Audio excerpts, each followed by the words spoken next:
are we? I apologize for my tardiness. It's quite the newsy day, and I was with the president talking about that news, so I look forward to taking your questions on it. But first, I want to talk about President Trump's historic and incredible speech last night. The American people and the entire world watched President Trump powerfully lay out how he's renewing the American dream in a record-breaking joint address to Congress. And Americans loved what they heard.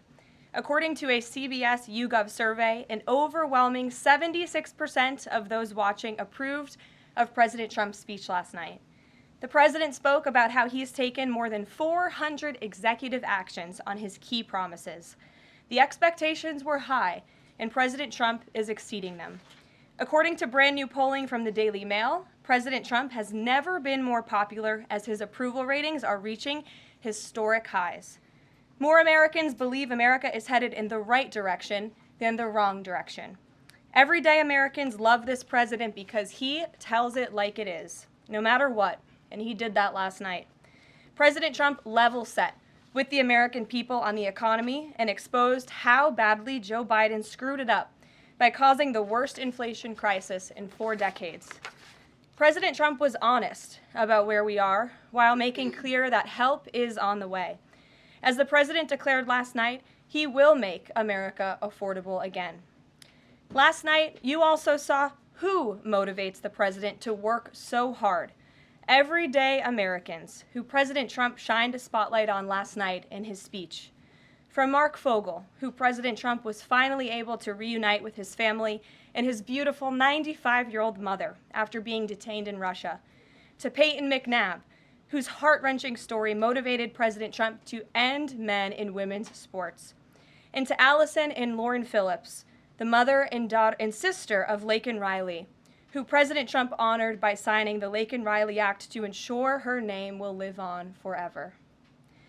In other amazing and surprise moments, President Trump honored the life of Jocelyn Nungare, who was brutally murdered by illegal alien gang members. He ensured Jocelyn will never be forgotten by renaming a national wildlife refuge in her home state of Texas to honor her life. And in one of the greatest surprise moments of the night, DJ Daniel, an incredible 13-year-old boy who is beating brain cancer, saw his dreams fulfilled by President Trump when he was made an honorary Secret Service agent. And finally, after nearly 4 years, President Trump delivered justice for the families of the 13 American heroes who were killed at Abbey Gate in the Biden-botched Afghanistan withdrawal, which was one of the worst humiliations in the history of our country. President Trump announced that we have detained Mohammed Sharifullah, the monster who was responsible for that horrific attack, and he was delivered to Dulles Airfield earlier this morning. On his first day in office, President Trump's national security team across the federal government prioritized intelligence gathering to locate this evil individual. President Trump's team shared intelligence with regional partners such as Pakistan, who helped identify this monster in the borderland area late last month. Mohammed confessed to his crimes related to Abbey Gate and other attacks in Russia and Iran as well to the Pakistanis. And U.S. law enforcement officers traveled to Pakistan over the weekend, where he again confessed his crimes to the FBI. As President Trump said last night, this killer will now face the swift sword of American justice for these atrocities right here on United States soil. Joe Biden was responsible for this botched withdrawal, and he had 3 years to find this evil terrorist, and he didn't even try to get the job done. But President Trump campaigned on behalf of and grew very close to the Gold Star families. He promised them accountability, and last night, he kept his promise. He spoke to those Gold Star families yesterday, ahead of his speech, in an incredibly heartwarming call to share this incredible news. And as President Trump asked in his speech last night, how could anyone possibly be opposed to any of this action that he is taking? Well, apparently, the modern-day Democrat Party could. The behavior of Democrats last night was completely disgraceful and demonstrated how severely out of touch they are with the American public. It was the most shameful moment in the history of presidential addresses in that beautiful chamber. In what was supposed to be a unifying moment for our country, Democrat members of Congress instead screamed at the President of the United States, who was just overwhelmingly reelected by their constituents, walked out of the chamber, and worst of all, they disrespected the American people. Democrats didn't stand to keep men out of women's sports. They couldn't even clap for a girl who got her head smashed in by a man on a volleyball court. Democrats didn't stand for an innocent and beautiful child who is surviving brain cancer. They opposed eliminating taxes on tips and Social Security. They didn't stand in favor of cutting taxes for hardworking Americans. They couldn't even clap for two mothers whose daughters were killed by illegal aliens. One of the only things that could get Democrats off their feet last night was cheering for Ukraine, not for America. Last night was a very clarifying moment for our country. The Democrats exposed themselves as the party of insanity and hate, the party that wants to put America last. They've allowed their Trump derangement syndrome to stop them from celebrating America and our people, and we will not allow them to forget that. And it's not just the Democrat Party. The mainstream media still doesn't get it. Last night, MSNBC's Nicole Wallace disgustingly looped in a 13-year-old boy with brain cancer into an attack on the president over January 6th. And CNN's first chyron out of the speech called it divisive. President Trump wasn't divisive. The Democrats were. And CNN was proven wrong by their own viewers, 69% of whom, in a post-speech poll, said they had a positive reaction to the president's speech. It's sad and frankly pathetic that Democrats and liberals in the legacy media continue to allow their hatred for the president to override their love for our country. But nevertheless, the president will continue to unify this nation through policies that are grounded in common sense and that uplift all Americans. We have an individual in our new media seat today, Mary Margaret Olahan, who is the Daily Wire's first ever White House correspondent. Congratulations, Mary Margaret. The Daily Wire was founded 10 years ago by Ben Shapiro. The Daily Wire now has over 1 million paid subscribers, a monthly network reach of 138 million, and has evolved into a leading conservative multimedia giant. They are now the 5th largest podcast network in the world and home to some of the top-ranked shows. With that, I will take your questions, and Mary Margaret, why don't you kick us off? Thank you so much, Karoline. It's great to be here. Thanks. So I had 2 questions, if that's okay. The first Sure. on last night and the second on Maine. You talked about behavior from Democrat lawmakers, a lot of disruptions, and I just wanted to kind of go back to that. We saw Democrat lawmakers not stand for Laken Riley, for Peyton McNabb, for the son of a slain police officer and 13-year-old cancer survivor. What are the optics of that nationally, just in terms of not just the people who were in the room last night, but across the nation? And also, was President Trump expecting this type of behavior when he was crafting his speech? So I gave a quote to one of the media outlets in this room yesterday that Democrats behaving like children would be the least surprising thing of the night. And unfortunately, that quote did turn out to be true. I think the president and everyone, frankly, was surprised by the Democrats refusing to stand for not the president's policies, because frankly we expected that, but for the everyday Americans who President Trump was shining a light on their stories. Mark Fogel, for instance, an American school teacher who was detained by the Russians. President Trump freed him. If Joe Biden had done that, they all would have been on their feet, but because of it came from President Trump, they weren't. So we think it's very sad, but we're very proud of the president today, and the American people are the people that this president cares about most, and the reviews are in, and everybody loved his speech. Thank you. And then on Maine, we know that the governor of Maine has really pushed back against the president's executive order saying that boys should not be in girls' sports. I spoke with a lawmaker from Maine this morning who told me she'd been censured by state lawmakers for calling a man and speaking up on this. What is the next move for the White House in this battle to protect the integrity of women's sports? Yeah, well, the Department of Education has sued the state of Maine. As you know, there's ongoing litigation.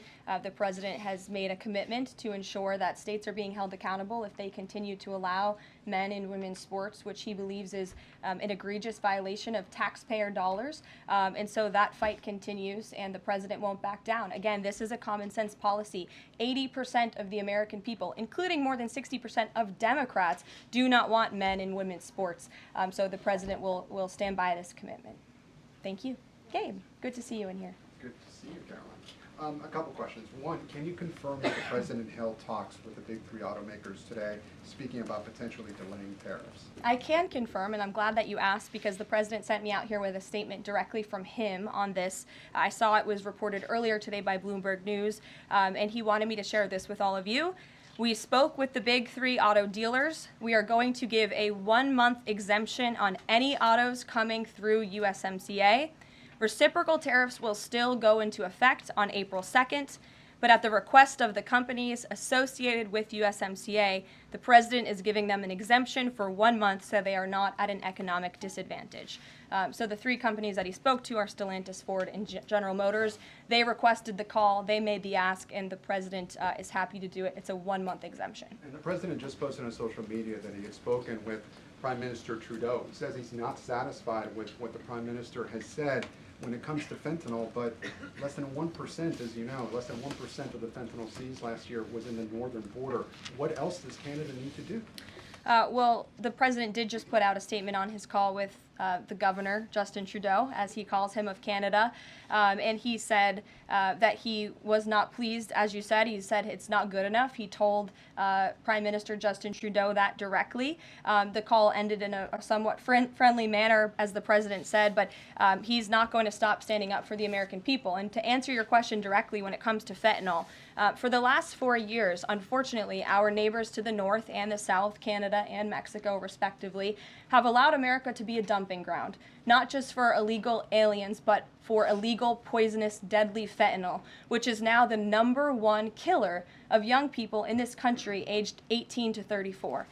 Through the northern border in Canada, in last fiscal year alone, there was enough fentanyl seized to kill 4.8 billion people. And that number is up 2,050% from 2023, the year before. So there's been more than a 2,000% increase in illegal fentanyl seizure at the northern border. Why? Because Canada is allowing that fentanyl to come to the United States. The president sees these numbers. He thinks about the lives that are lost. And everybody in this room, I'm sure, everybody watching at home, everybody across the country knows someone in our lives who has been killed at the hands of this deadly poison. There needs to be repercussions for that. The president feels very strongly But about it. Caroline, respectfully, it's just 43 pounds that were found last year. That's less than a carry-on suitcase. Is that a lot of fentanyl compared to, say, Mexico, where the vast majority of the fentanyl is brought in through Mexico, not Canada? So what else does Canada need to do? Well, I just told you, last year alone, there was a 2,000% increase in illegal fentanyl. But it's only You're 43 asking pounds, me, Carol. you're asking me for what the president's justification is for these tariffs. It's not up to you. You're not the president, Gabe. And frankly, I think it's a little bit disrespectful to the families in this country who have lost loved ones at the hands of this deadly poison. If you talk to them, and this president has, they are grateful that they finally have a president who is standing up to both Canada and Mexico, and most importantly, to China as well. The president added an additional 10% tariff on China because this deadly poison is being produced in that country. It's being distributed through our neighbors, and there needs to be consequences for that, period. Peter. Thank you, Caroline. If the U.S. has a longstanding policy that we do not negotiate with terrorists, then why is the U.S. now negotiating directly and for the first time ever with Hamas? Well, when it comes to the negotiations that you're referring to, first of all, the special envoy who's engaged in those negotiations does have the authority to talk to anyone. Israel was consulted on this matter. And look, dialogue and talking to people around the world to do what's in the best interest of the American people is something that the president has proven is what he believes is good faith effort to do what's right for the American people. Is it just about the hostages, or are they also talking about the president's plan to take over Gaza? These are ongoing talks and discussions. I am not going to detail them here. There are American lives at stake. I would defer you to the Department of State for further details, but I'm not going to get into those talks here at this And podium. we know that some officials here were miffed that Zelensky showed up last week without a suit for his meeting in the Oval Office, but Elon Musk never wears a suit. He did last night. So what is the dress code? Well, Elon Musk wore a suit last night. I'm sure you saw it. Was he spooked by the Zelensky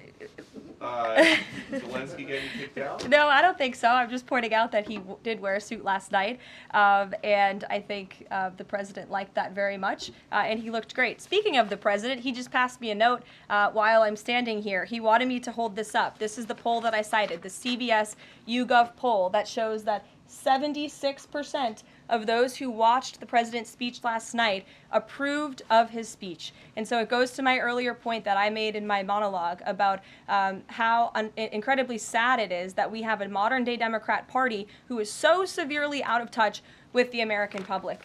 This is a great poll. The ultimate poll, though, came on November 5th when the president won by an overwhelming margin that he spoke about last night. Democrats weren't happy to hear that either.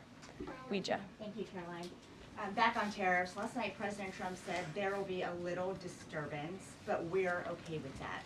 Can you put a dollar figure amount on how much the average American family should expect to pay as this disturbance? And why should Americans be okay with that when so many are already struggling to pay the bills? Well, first of all, last night, the president told the truth. And he was realistic, and he level set with the American people. And I think, frankly, it's very refreshing, and everybody in this room should be very grateful that we have a president who tells the truth about the reality of the economic situation that we are in, unlike the previous president who lied to everybody's faces, saying inflation was transitory, saying it was under control, saying that the border was secure, when none of that was true. So the president is being frank and honest, and the American people elected this president to have monumental reform and change, including rebuilding our manufacturing base in this country, standing up to foreign nations who have been ripping off our country for decades. And that requires a little bit of disruption. That requires a lot of effort and work that this president is focused on doing. With that said, as the president said last night, his administration is wholeheartedly committed, of course, to ending the inflation nightmare caused by the Biden administration. Look at the deregulation efforts. Look at the president's push last night in his speech for Congress to pass tax cuts, to end taxes on Social Security and overtime pay for hardworking Americans, end taxes on tips. We need Congress to get that done because that's going to put more money back into the pockets of the American people. And I didn't even mention energy. Look at the president's approach and focus on unleashing the might of our energy industry. We know that's the #1 driver of inflation. He's been slashing back a lot of the burdensome regulation from the previous administration to unleash our energy industry here at home, which will drive down costs. He said he is committed to making America affordable again. He did it in his first term, and Americans can trust him to do it again. President Trump Sure. has made clear, Caroline, that he loves tariffs, but the stock market does not. How does he factor that into his decision-making? Well, the president does love tariffs. He said it's one of his favorite words in the English dictionary, and he believes in tariffs because they'll ultimately make America rich again. They're going to raise revenue. They're going to help us pay down our debt. Most importantly, they're going to bring American jobs here back home. So I think for folks on Wall Street who may be concerned, look at what this president did for you in his first term. Wall Street boomed. Stock market boomed. The president expects that to happen again, but most importantly, Main Street is going to boom, and that's why the president has this whole of government economic approach, which includes tax cuts, tariffs, regulation cuts, and an energy industry that will bring down costs for American consumers. Sure, Monica. Thank you, Caroline. You mentioned not one Democrat senator voted to protect women's sports from males. Not one Democrat congressman or congresswoman stood to applaud or support protecting women's spaces and sports at the president's joint session to Congress last night, as you articulately mentioned in the beginning. So I'm wondering, what message is that sending to not only young women who are competing in these sports across the country, but also to the parents of these young girls? Yeah. I think the message that Americans should take away from last night is that they have a president in the Oval Office who is committed to doing what's right for them, especially women and girls across the country. And I think it's very ironic, thank you for bringing up the point about women, that Democrat women were wearing pink to support our fellow females, yet they couldn't stand, again, for a young woman who was almost killed and severely injured by a man on the volleyball court. They couldn't stand for the mothers of 2 beautiful young women whose lives were taken tragically at the hands of illegal people. So you can't say you're the party of women and then support men and women's sports and not stand up for basic law and order and immigration reform that will protect women in this country. That's what President Trump is doing. He's the president for women. Lindsay, good to see you. Thank you, Caroline. Good to see you. So, speaking of tariffs, China said yesterday that they're ready for any kind of war with the U.S.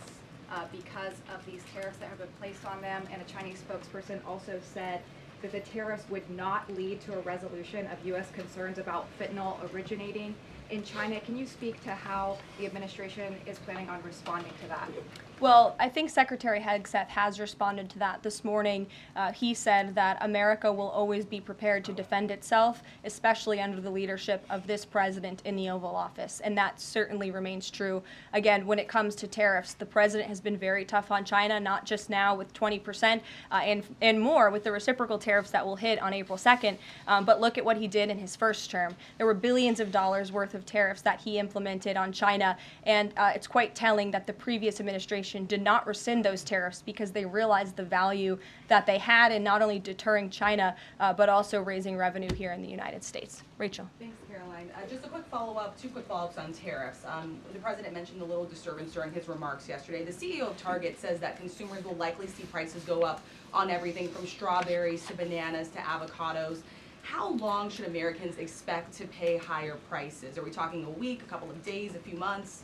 Again, I don't have a crystal ball, but what I can assure the American people is that this president and this administration is doing everything they can. And I would remind you and everybody else in this room that it's because of the previous administration's economic policies that Americans were left with record high inflation. Inflation throughout Joe Biden's entire 48 months in office was at or above 3%. It hit record highs, as you know. And there's a whole list of what the Biden economic disaster this president was left to clean up. It's been a month, but he's working hard every single day to do just that. Just one quick follow-up on the carve-out. Sorry to cut you off there. The U.S. imported $43 million worth of eggs from Canada. I know you mentioned some of the exemptions when it comes to automakers. Will there be any other carve-outs, including for eggs? We know prices are soaring for Americans. The president is open to hearing about additional exemptions. He always has open dialogue, and he'll always do, what's right, what he believes is right for the American people. But again, as for the egg crisis in this country, the president is wholeheartedly committed to ensuring we're increasing our egg supply, and we're also bringing down cost. And Secretary Rollins has been all over this issue. She comes from an agricultural background and family. That's why she's leading that very important department. She wrote an amazing op-ed in the Wall Street Journal. She's been all over the media talking about her plan. She has a real plan. The president endorses it. And he even, gave her an off-the-prompter shout-out last night to say, Brooke, I'm counting on you. It's an important issue. And this White House is working with Secretary of Agriculture every single day to address this issue. Sure. Jordan. Thanks, Caroline. So, what does it say that the Democrats, while they couldn't stand for Americans or stand for victims, they stood for war and clapped for war and clapped for 5 more years of war? Yeah, the president addressed that last night, I think, when he called out Senator Elizabeth Warren and said that, again, as I said in my opening speech, very telling that the Democrats refused to clap for American people and American interests and American priorities, but they did clap for the country of Ukraine, which, by the way, the president's working very hard to end that war. So Democrats should be applauding him for actually doing something about it. Follow up on that if I can. You've spoken recently about how what happened in the Oval Office last week gave Americans an inside look into behind-the-scenes discussions with Zelensky. Is this how he treated Joe Biden and just treated him disrespectfully and received billions of dollars? Well, it's a very interesting question. I don't know if anybody in here asked my predecessor who stood at this podium about that, but there was a report from NBC News that President Biden also got increasingly frustrated with President Zelensky when he was handing out blank checks and President Zelensky kept asking for more. Joe Biden was quite frustrated with that. So again, as I've said repeatedly, Friday revealed the frustrations that this administration has had in closed-door negotiations with the Ukrainians. However, President Zelensky did put out a statement yesterday, which we believe is a positive step forward, and National Security Advisor Mike Waltz has been talking to his Ukrainian counterparts, and so we're in the midst of this, and we'll see what happens next. Caitlin. Thanks, Caroline. I have 2 questions. One on the reprieve that is being granted to these 3 automakers for 1 month on the tariffs on Canada and Mexico. How did the president settle on 1 month? The reciprocal tariffs will go into effect on April 2nd, and he feels strongly about that no matter what, no exemption, so that's where the 1 month comes from. Does he expect them to be able to shift production within a month? He told them that they should get on it, start investing, start moving, shift production here to the United States of America, where they will pay no tariff. That's the ultimate goal. And on the conversations between the White House and the Ukrainians and the letter that President Trump revealed last night that he got from President Zelensky, Director Ratcliffe said today that the president has paused also intelligence sharing with Ukraine. Is that temporary or is that permanent? I believe what the National Security Council told me in regards to that was that they paused or they are reconsidering the funding for Ukraine, as you saw, the pause on the funding. As for intelligence matters, I would refer you to either the National Security Council or the CIA as But well. they're considering lifting or reinstating the military aid going to Ukraine, which they paused this Again, week. it's a pause for a review. Follow up on that. Sure. The president read parts of the letter that he received last night from President Zelensky. Can you give us a sense of when President Trump now plans to sign that minerals deal after receiving that letter? Those talks are happening as we speak. I just saw the National Security Advisor.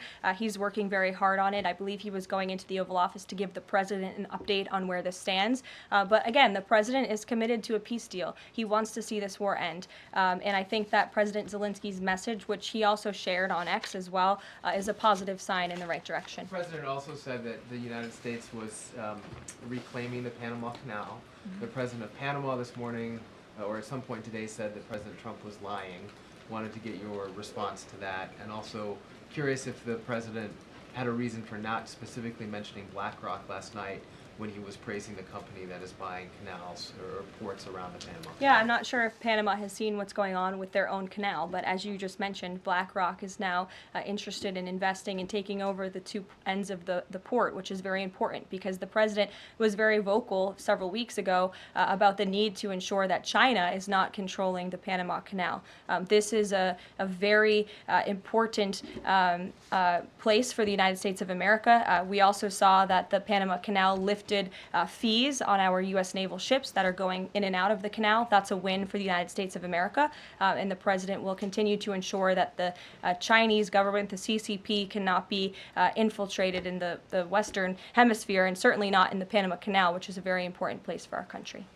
Dasha. The president continues to call the Prime Minister of Canada, Justin Trudeau, Governor of Canada. I'm curious what he means by that and if there are any plans that are moving forward with trying to make Canada the 51st state. And I have a follow-up on the economy as well. Sure. Well, the president put that in his True Social account, or his True Social post earlier today. He feels strongly that it would be very beneficial for the Canadian people to be the 51st state of the United States. They wouldn't be paying for these tariffs. They'd have much lower taxes if they were part of our great country. Caroline, on the economy, you and I traveled the country during the campaign.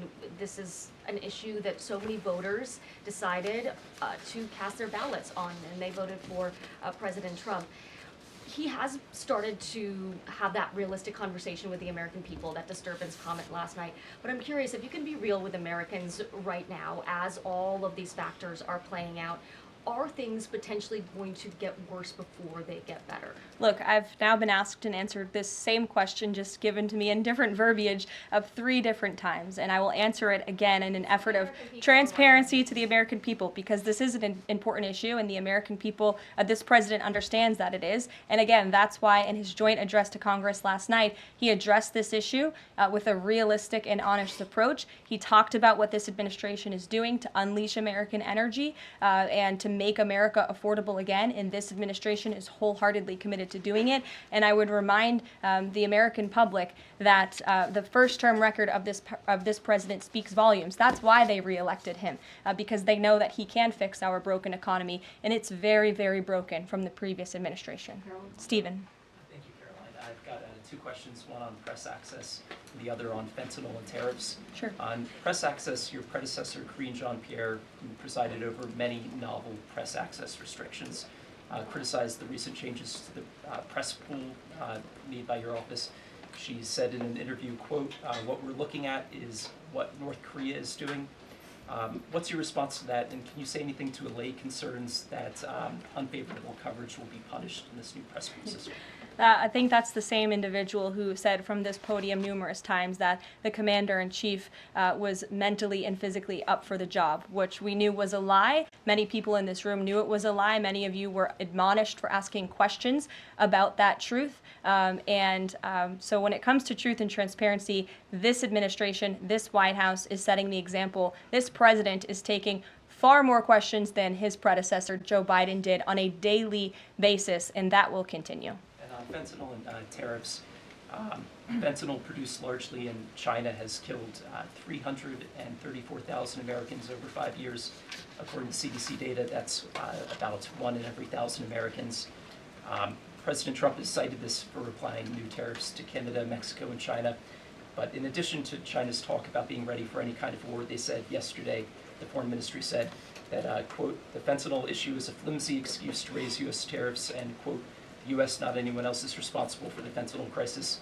So what's the response to China that the talk of fentanyl is just an excuse for tariffs, and what does that say about the resolution? Well, of course, the country that is getting very rich off of distributing this deadly poison to American citizens is going to say that.